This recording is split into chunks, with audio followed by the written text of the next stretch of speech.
This one, this one was a lot. So for the last almost a month, I've been playing Signalis on stream, and I finished it earlier today. I ended up ending my gaming stream early. Normally, when I stream games on here, it's for 2 hours. I stopped. I streamed for a little over an hour, I think a little over, and I finished the game.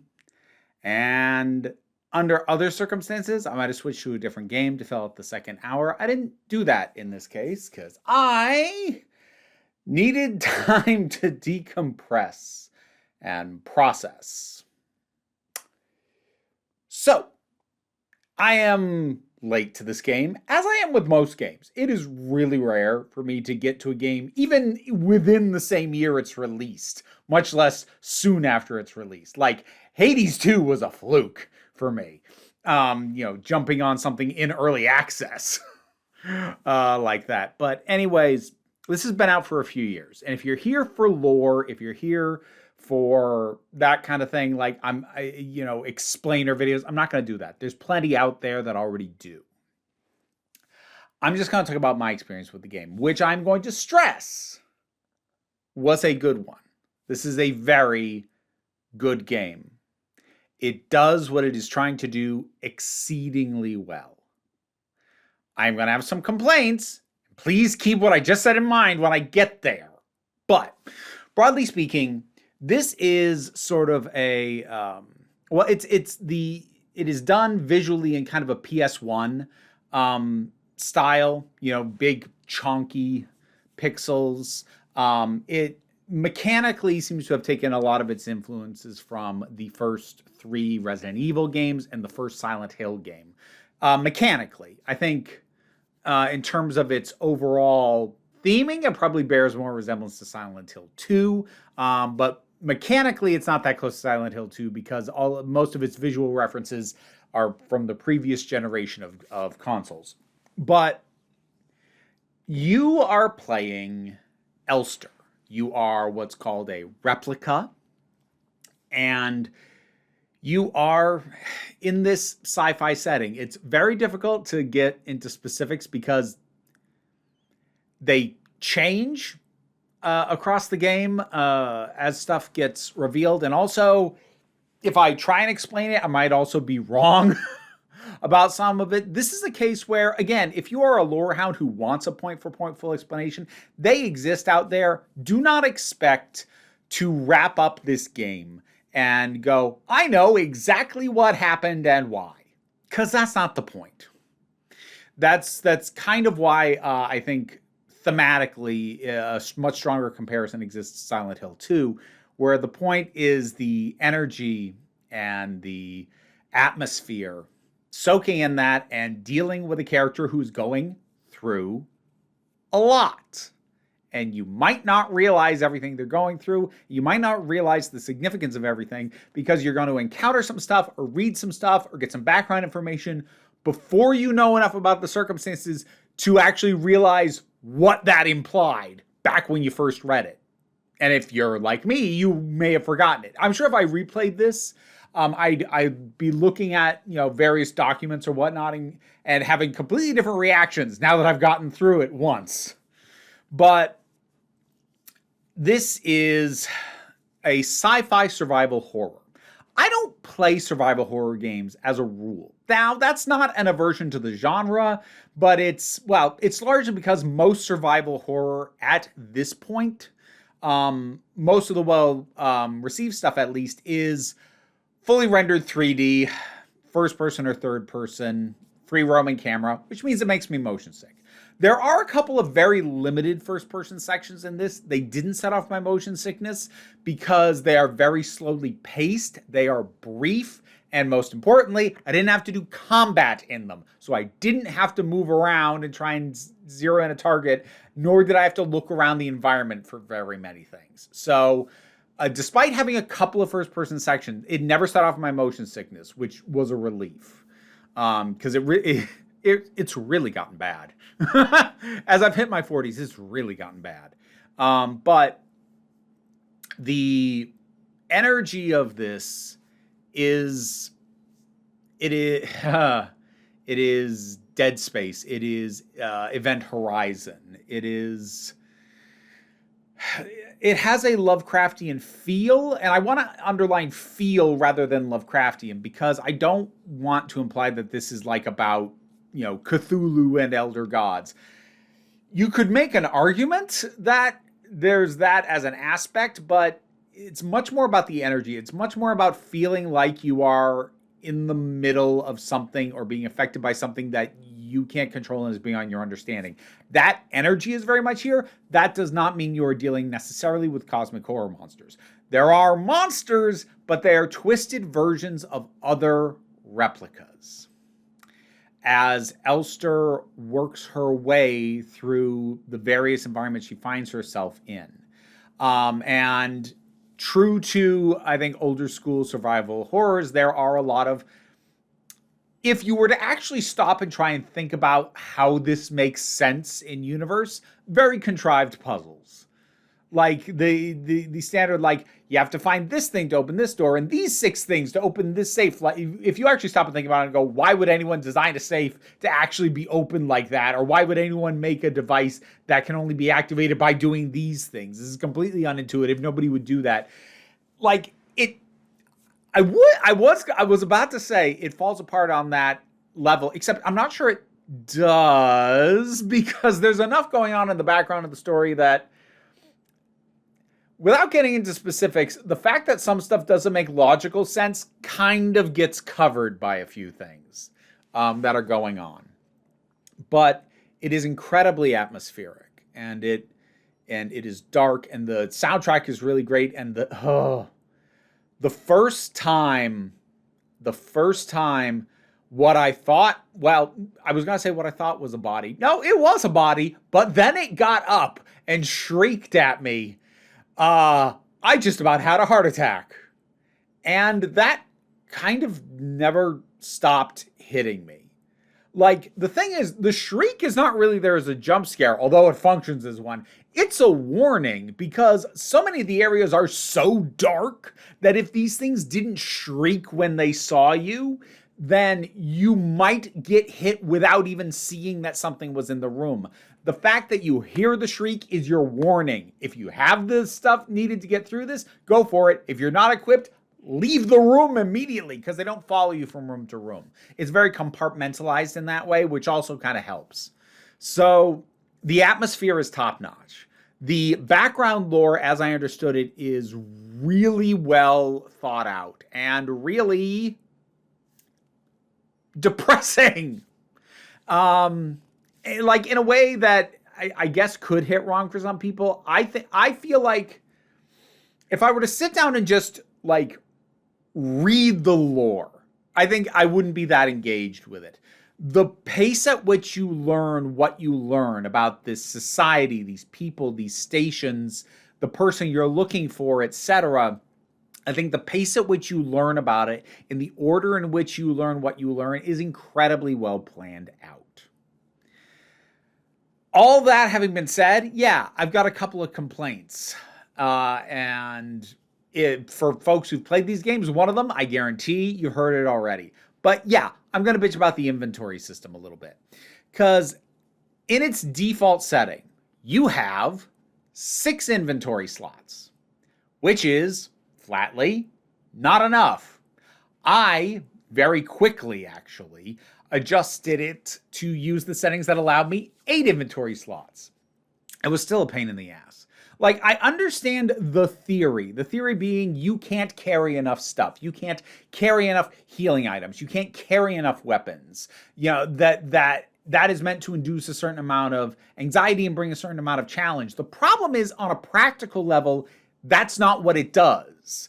The inventory limit is just a pain in the ass, because the notion that you don't have enough, especially of ammunition, is covered just by how scarce ammunition is, and the fact that enemies, unless you do something to put them down for good, have a chance of getting up again and being a problem later. And I don't mean like right after you deal with them. I mean when you come back to the room an hour later, they might get up. So ammo is both limited and something that is, if you are not careful, very easy to burn through. I had plenty of anxiety about what I did or didn't have ammo for and how much of it, just as is. Limiting my ability to carry stuff and forcing ammo and weapons to both take up inventory slots if I'm going to be using this stuff didn't increase the anxiety that I just innately had by there being such limited ammunition. The limited inventory mostly impacted my gameplay by making me constantly trek back and forth between a couple of rooms because I try and pick up an item and it's like, I can't. So I gotta haul back to where there's a save room, put stuff into storage, come back, pick stuff up, or I get to something that is a puzzle solution and it is very clear that I already have what I need to interact with this, but it's in my storage because I don't just want to carry it because that uses up a slot. So I have to slog it back to storage, get it, swap stuff out, come back. The backtracking back and forth wasn't anxiety inducing, it was just annoying. So while I understand why they did the inventory the way they did, I don't think it actually gives the desired impact. I think there are better ways to do it. I think that, like, if you want, you could just have very limited for different categories. Like, I would say severely limiting the number of, like, say you can only carry 2 weapons and 1 stack of additional ammo for each. If you wanted to limit weapon use that way so that you weren't carrying your entire arsenal, I think that would have done it. You didn't have to limit the entire inventory space to do it. You want to limit healing items? Limit it to just 2 stacks of healing items if you've got them. And I honestly think that the items that are for interactions, the key cards and everything else, that should be a completely separate inventory that, as far as I'm concerned, doesn't have a limit. Because it's not scary or atmospheric for me to realize I need to go back to my storage locker and grab that key card that I got a while back but haven't been carrying because I don't want it to eat up the slot. Having to do that doesn't add stuff. It just makes me go, fine, and slog back and get it. So I think the inventory management, again, while I understand why they went for what they did, I would completely reassess how they handle that to better achieve the actual effect they want, as opposed to the effect that it had, which was to just annoy me.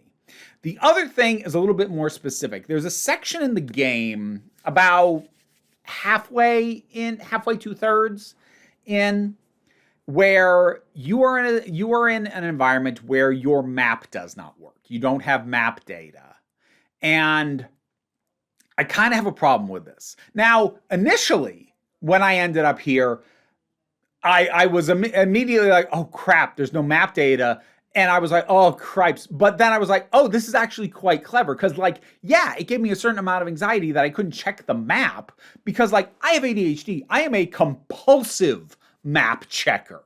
I always assume that I am lost and I will constantly check a map if one is available. So taking it away from me, but that initial section where they took the map away was actually quite linear, because you get to a room and there are multiple doors, but 3 out of 4 of them don't work. So it is giving me the anxiety of not having the map to check to get a sense of my bearings, but it was ultimately still funneling me down a pretty straightforward path with maybe only 1 or 2 very short branching points, one of which quickly dead-ended, so that I wasn't getting lost, and it was largely funneling me towards the next step. But then there is a section that was more like the more sprawling areas of the rest of the game, and it also didn't have a map. And it starts doing some of the illogical architecture, like a door leads to somewhere that logically it shouldn't connect to, which I will grant would make constructing a map of it far more difficult, if not impossible. And I get that, and I understand the atmospheric reason to do that. But speaking as somebody with ADHD, that section is easily my least favorite, and it's the one I engaged with the least. Now, that is a section that is incredibly atmospheric with the stuff they're doing in the environment, but the creep factor wore off pretty quickly, and what I was left with, because I had to funnel all of my thinking power and all my brain space into just trying to keep track of where things are and where this was and where I am, which means I was engaging far less with the environmental storytelling details. I was taking in some story beats, but like not thinking of them in terms of story because I had to focus so much on where the hell am I and where does this door go again? Because I can't check, because I have no reference. So again, I understand why they designed it the way they did, but speaking as somebody with ADHD, while I was able to power through that section, I didn't enjoy it, and I was the least engaged with the story that I was at any point in the game, despite that being one of the most atmospheric sections, because I couldn't appreciate it because I had to focus so much on trying to just remember where the hell this door went. So thankfully, that is not the last section of the game. And the section after that does bring the map back. So I'm really thankful that I was not left with that souring like the end of the game for me. Because the end of the game hits. And it hits pretty hard. It did for me, at least. So this is going to be not a very extensive, but a bit of a spoiler section, because I want to talk about the ending that I got and sort of what it left me feeling. So that's your spoiler warning. I do recommend it. It is a good game. Don't like the inventory system, and if you have my kind of neurodivergence, the mapless section is a pain in the ass, but it was worth dealing with and getting through. I will underline that. That having been said, spoilers now. So if you've played the game, I got the promise ending. There are a total of, well, I guess technically 5 endings, because there's a false ending partway in, which is actually really cleverly done. I like the way they did that. Normally, I might like call bullshit on a game giving you a false ending and then expecting you to keep going. I actually think they did that pretty well. But and then there's like a secret, there's the artifact ending, which you can only get on a replay. So setting the false ending and like the new game plus only ending that you can get if you jump through a bunch of extra hoops aside, there are 3 endings that you can get: the leave ending, the promise ending, the memory ending. I got the promise ending, which worked really well for me. And I have seen the other 2. And I think they all have their merit. I think the way that the game, because I looked into this, the way the game decides what ending you get is actually really clever. It is behind the scenes, invisibly. It basically has a checklist of certain things that you do that increases a number in a column for either leave, promise, or memory. If you take so long to finish the game, that's a plus in this one. If you kill so many enemies, that's a plus in this one. If you are like burning through sections more quickly, that's a plus over here or over here. If you're reading more documents, it's over here. So like the game is quietly keeping track of stuff and giving you an ending based off metrics that you won't even know, unless you go out of your way to learn them. The ultimate conclusion on this, with the fulfillment of the promise between Elster and Alina, that I had been playing this game, which makes it very clear that Elster, or a version of Elster, has been through this over and over and over and over again, and it's getting worse every time, and I'm pushing through to fulfill a promise, and the promise is to kill the woman that I love because she's doomed anyway.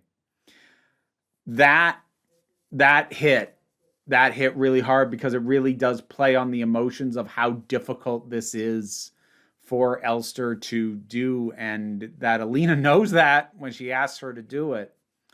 But I think the moment prior to that really started my downward spiral is being in the very last section on the ship and reading the documentation. And there was the phase 3 of the Penrose program document. So this is stuff sent by Alina's superiors, for this mission that she went on, which was just her and the Elster replica unit going out into deep space to see what they could find. And then after 3,000 cycles, aka I believe that's probably days, but after 3,000 cycles, being sent a message saying, hey, if you haven't found anything by now, you're not going to. and you should be prepared to just die. Don't try and prolong your life. It's not going to help. Nobody's going to come and rescue you. Come to terms with it, and probably a good idea just to ask your replica to kill you and make it quick. Don't worry, though. Your sacrifice is to the benefit of our nation. Reading that was very dark, and that hit me. And then a little bit later, reading a journal entry from Alina, which was cycle like 25 something, and seeing her write about, how she was slowly getting sick, from radiation or just general wear and tear, her hair's falling out and she's just so depressed, and realizing she didn't know. Like, logically, it makes sense to me that she didn't know, but just having it hit me that 500 cycles before she got this confirmation that, like, oh, no, your job is to just now lay down and die, that she was getting desperate and feeling worn out and lonely and falling apart and everything hurt, but she also didn't want to die. And reading that after having already read the directive she was given that came after she wrote that journal entry, that, oh boy. Yeah, that was a lot. And then culminating it with the ending that I got, where Elster summons the strength to end Alina's suffering. And like, you can get into conversations about whether or not this counts as bury your gaze, like on a technical level, sure. It doesn't hit that way though, because this is not a case of like she's suffering or any of the characters are suffering because of queerness. They're suffering because this society is screwed. And it doesn't feel like anybody is being harmed because they're queerness, or that the narrative is treating them cruelly because they're queer. They didn't have to be. And it honestly just pulled me into it more, knowing that there was this very deep romantic connection that wasn't supposed to exist between Alina and Elster. Signalis is a really great game with some really annoying mechanics in a few ways, but it's really good. And it hit me hard. Have you played this?